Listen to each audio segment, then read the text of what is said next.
So here you have a bookcase, 36 feet of bookshelf, and you go like so. I think that it's utterly selfish in the amount of resources that an individual consumes in having 5 mattresses laid out in their home. And you see a bed, and the bed actually stays in place, and now you can bring the bed down. And again, everything works with your fingertips. The bed is dead. It's just that simple. It's time to use those bedrooms in a much more functional way. With the value of real estate changing so much, resources becoming scarcer and scarcer, the population growing, urbanizing, space is much, much more to premium.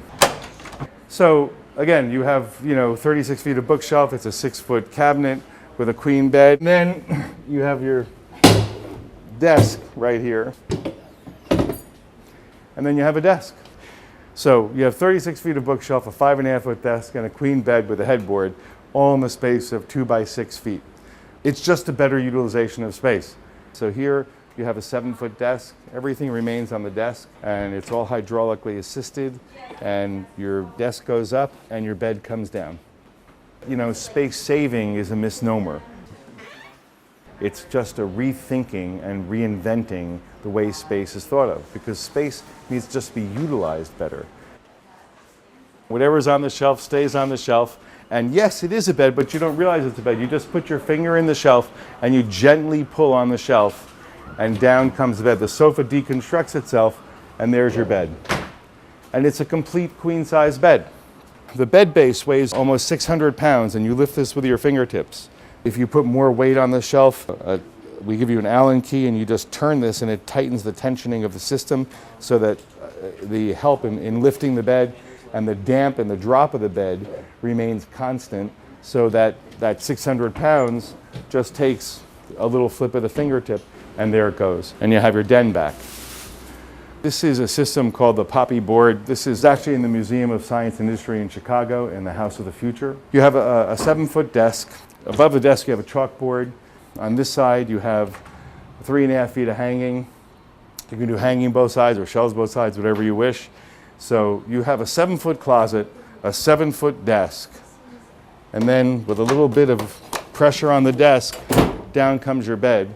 You have 14 feet of shelves behind the bed. You have your bed, you have your folding headboard, as is typical. So now when you look at that second bedroom or that third bedroom, which used to be a closet that got a window installed in it by a developer, now suddenly it becomes a functional bedroom. You put a bed in there and it looks like a cell. You put this in there and you have, a great place for a kid that, who crafts and work, and you just raise the bed and it will go right up. It's like counterweighted, so it almost closes by itself. These things have real style. And the reason that they can be styled is because the technical expertise in the manufacturing is so substantial, because you have now clearances that are so small, that they just look like the standard clearance of a piece of furniture. So if you're going to make a cabinet or a cabinet door, it doesn't have that much more reveal than just a regular cabinet door does. So you're not looking at gaping holes and giant clunky hardware and big pieces of overlaid molding trying to hide different things. You're basically looking at the essence of design, the essential of the design, and you're getting all the function without giving up the design. Here you have a 9-foot sofa. It's really a 5-person sofa. There's been other wall beds and Murphy beds in the past, but the problem is that they really didn't do anything other than sit there and do nothing.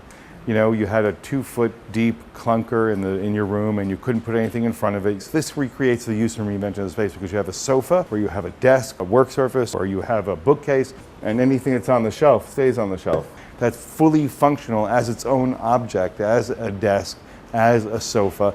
And then when you bring the bed down, the bed is a real bed. It's fully sprung. It has a sprung base.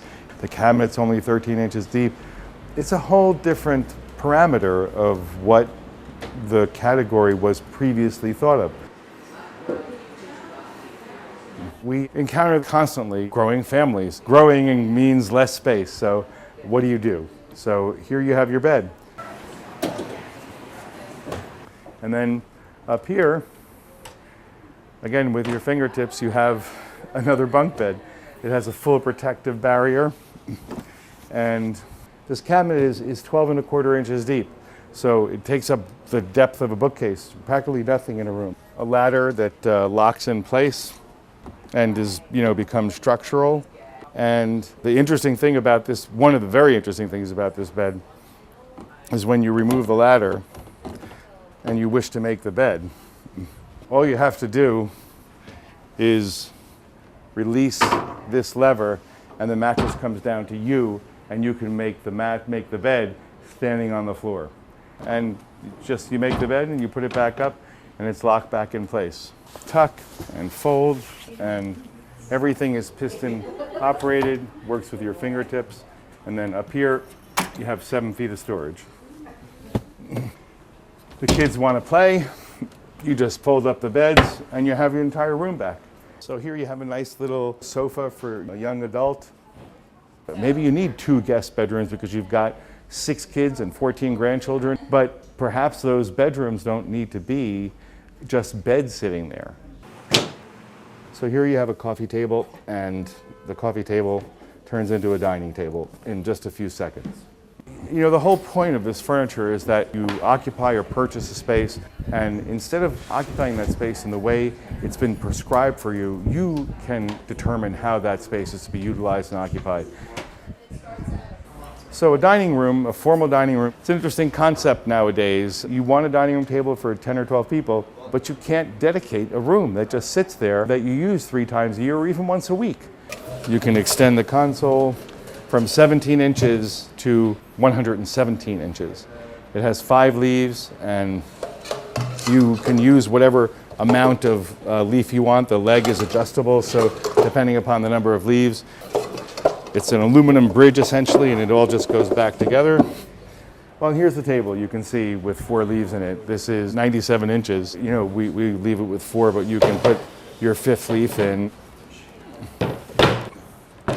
117 inches. Here you have another example of the bed is dead. You have a desk or a dining room table. With your fingertip, you go like so.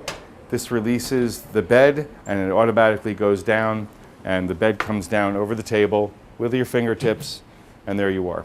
And it's a regular bed. There's no gap between the mattress and the headboard. There's no place for your pillow to fall into.